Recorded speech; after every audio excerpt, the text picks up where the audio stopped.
एक बार आप यहाँ पर पतन छाप का साथ दीजिए। याद रखिए, एक बार मजलिस कामयाब होगी तो ये मेरी कामयाबी नहीं होगी। मैं पहले भी कह चुका हूं कि मैं अपनी मकबूलियत के लिए या अपनी अना की तस्कीन के लिए नहीं आया हूं। मैं यहां पर इसलिए आया हूं कि बहादुरगंज की जमीन से आपकी एक क़यादत उभरे, आपकी एक लीडरशिप उभरे।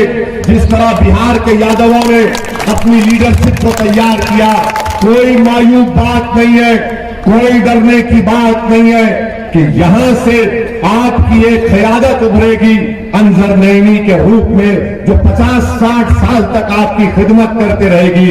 मैं आपसे ये भी बताने आया हूं कि जब अंजर नईमी यहां से कामयाब होकर जाएंगे तो याद रखिए इस बात को, ये कांग्रेस का विधायक अपनी जबान खोलने से पहले दिल्ली की तरफ देखता था कि दिल्ली वाले क्या समझेंगे।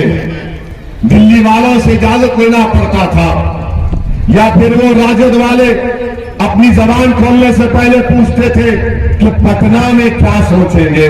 मैं आपसे कह रहा हूं, अंजर नईमी न पटना की तरफ देखेगा न दिल्ली की तरफ देखेगा, बल्कि बहादुरगंज और सीमांचल के गरीबों की तरफ देखेगा और उनकी जबान में पटना में जाकर विधानसभा में बात करेगा। ये मिजाज हमको पैदा करना है कि हमेशा पटना में क्या होगा, पटना में बैठने वाला कोई नाराज तो ना हो जाए, दिल्ली में बैठने वाला कोई परिवार का शख्स नाराज ना हो जाए। अरे कोई चीज का ख्याल रखना है तो इस बात का ख्याल रखो हमेशा कि क्या अल्लाह राजी है या नाराज है, वही कामयाबी का जामिन बनता। आप अंजर नईमी को वोट डालकर कामयाब करिए। हम आपसे ये भी बताना चाह रहे कि हम मुद्दा नहीं है यहां पर। हमारे मुखालिफीन कह रहे कि असदुद्दीन ओवैसी तो बाहर वाला है, ओवैसी बाहर वाला है, हम मुखानी हैं। अगर ये बात है तो फिर मैं तुमको अपनी जबान में भड़काऊ भाषण में जवाब दूंगा। हम 5 साल पहले जब बिहार को आकर सीमांचल की इंसाफ की लड़ाई का आगाज किए थे तो हम 5 साल से सीमांचल जिंदाबाद, सीमांचल की इंसाफ की लड़ाई लड़ रहे हैं। इनकी जबान से सीमांचल नहीं निकलता था, अब बड़ी मुश्किल से खामोशी से दबे अल्फाज में सीमांचल बोलते। हम क्या करें, सीमांचल बोलते हैं, ये सीमांचल खामोशी से कोई सुन तो ना ले। इनको इतना डर लगता है और हमको कहते हैं कि हम बाहर वाले हैं। हम उनको जवाब देना चाहते हैं, बाबू एक बात समझो हमारी। यकीनन मैं बिहार का नहीं हूं, मैं सरजमीन दफन से यहां पर आया हूं, मगर मेरा मानना यह है कि पूरा भारत मेरे बाप का है, मेरे बाप का है भारत। तुम बिहार की बात कर रहे, पूरा भारत मेरे बाप का है। अब कोई पूछेगा ये कैसा हो गया, ये कैसा हो गया? ये ऐसे हुआ कि हमारे अब्बा, हम तमाम के अब्बा, जब अल्लाह ने हजरत आदम को दुनिया में भेजा तो अब्बा के पहले कदम भारत में पड़े। तो ये अब्बा की जमीन, जब अब्बा के कदम पड़ गए तो बाप की जमीन में बेटे को भी हिस्सा मिलता, बेटी को भी मिलता। अब बोलो तुम्हारा बाप कौन है? अब बताओ, पूछो तुम्हारा बाप कौन है? हम बाहर वाले नहीं हैं, हम जमीन में हमारे अब्बा जब पहला कदम रखे तो यही रखे, तो ये हमारे अब्बा की जमीन हुई है। अब आप बताइए आपके अब्बा क्या है? तो ये हमसे जबान से मुकाबला मत करो। बड़े बड़े आकर हमसे मुकाबला करने की कोशिश किए तो अपनी जबान को कतर लिए बातों से। अरे भाई, कहता है कि हमने, हमारे पिताजी ने अख्तर ईमान को मौका दिया, तुमने मौका दिया। अरे अल्लाह इंसान को मौका देता है, अल्लाह इज्जत देने वाला है, अल्लाह जिल्लत देने वाला है। ये कहकर ना सिर्फ अख्तर ईमान बल्कि सीमांचल और बिहार के जमीन पर बसने वाले मुस्लिम अकलियत की तौहीन की जा रही है कि हमने अख्तर ईमान को मौका दिया। तुमने क्या मौका दिया? हमने तुमको 15 साल वोट डालकर तुम्हारे को सत्ता दी, हमने तुमको हमारे वोट की खैरात दी, तुमने भीख मांगा तो हमने सत्ता कर दिया तुमको, और तुम हमको मौका दिए। तुम क्या मौका दिए? हम तो तुमको मौका दिए। तुम 15 साल तुमने एम वाई कहा और एम को भूल के खाली भाई भाई भाई करते रहे। मेरे अजीज दोस्तों और बुजुर्गों, 7 तारीख को जब आप वोट डालने जाएंगे, इस बात का ख्याल रखिए कि CAA-NPR NRC के ताल्लुक से कोई कांग्रेस का लीडर जब राहुल गांधी किशनगंज में आए थे, बहादुरगंज से लोग गए थे, आपको यहां पर माशाल्लाह हमारी मोहब्बत में हमारा भड़का भाषण सुन आए, आपको सलाम। मगर यहां से गाड़ी में बिठा रहे थे, बैठो बैठो, जाना है चलो किशनगंज जाना। क्या राहुल गांधी ने NPR NRC पर एक लफ्ज बोला? क्या राहुल गांधी ने NPR NRC पर एक लफ्ज बोला? पूरे इलेक्शन सभाओं में कौन बोल रहा है? NPR NRC मजलिस इत्तेहादुल मुस्लिमीन बोल रही। ये क्यों नहीं बोलते? ये इसलिए नहीं बोलते क्योंकि इनको डर लगता है कि बीजेपी को उनका वोटर ना भाग जाए। अरे तुम सुनिए, तुम्हारा वोटर बीजेपी को भाग जाने का डर और हमको हमारे घर से भगाने की बात हो रही है, उसके पर बात नहीं करोगे। यही इनकी मुनाफिकत है। तो हम आपसे कह रहे हैं कि जो लोग आपको हमारा नाम लेने से डरते हैं उनको हराइए। जो हमारा नाम लेने से डरते हैं उनको, वो आपके वोट के मुस्तहिक नहीं है, इनको वोट मत दीजिए। और हम खुलकर आपसे कह रहे हैं कि हमने भारत की पार्लियामेंट में नरेंद्र मोदी की सरकार के सामने 306 MP, नीतीश कुमार के 18 MP, ये कांग्रेस के 55 MP बैठे हुए थे, और इनका एक 50 साल का नौजवान भी। 50 साल में कोई नौजवान हो सकता है तो जवानी भी शर्मा जाएगी। तो अगर ऐसी बात है तो मैं 70 साल तक ही जवान रहूंगा इंशाअल्लाह। वैसे हमारी जवानी कम नहीं होगी इंशाअल्लाह।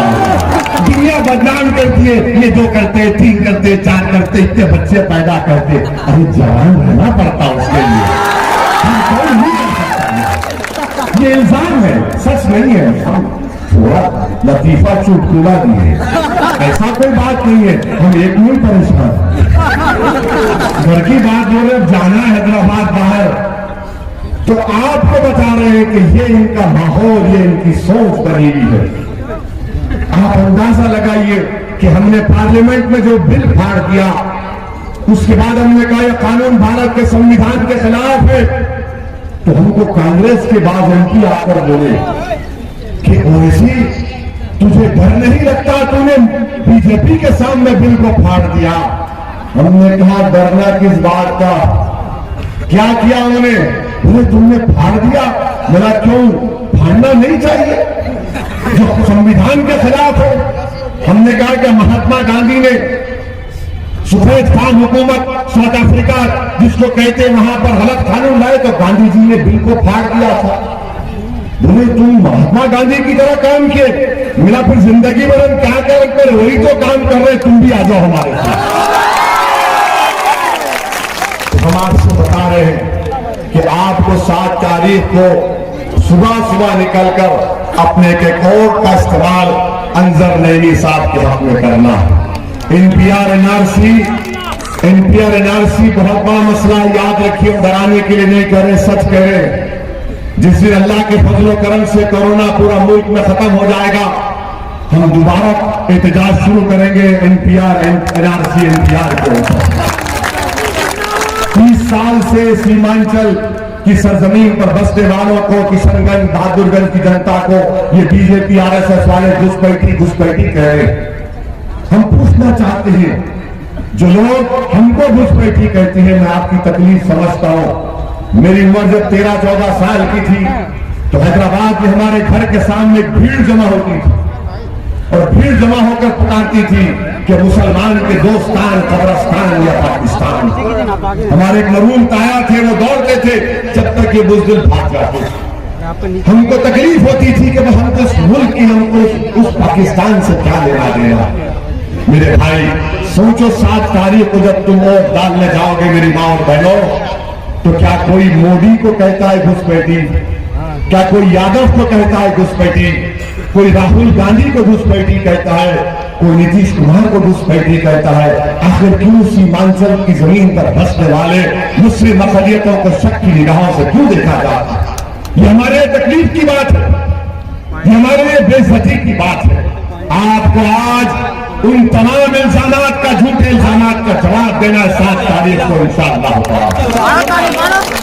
मेरे अजीज दोस्तों और बुजुर्गों, आपसे अपील कर रहे हैं कि 7 तारीख के दिन सुबह में बेखौफ होकर वोट डालिए, बेखौफ होकर वोट डालिए पतंग छाप पर, उम्मीद पर वोट डालिए, मोहब्बत के नाम पर वोट डालिए। डरने और घबराने की जरूरत नहीं है। और एक बार फैसला कर लीजिए, मैं बदलाव की लहर पूरे सीमांचल में देख रहा हूं और यह बदलाव इंशाअल्लाह ताला को कामयाब कर देगा।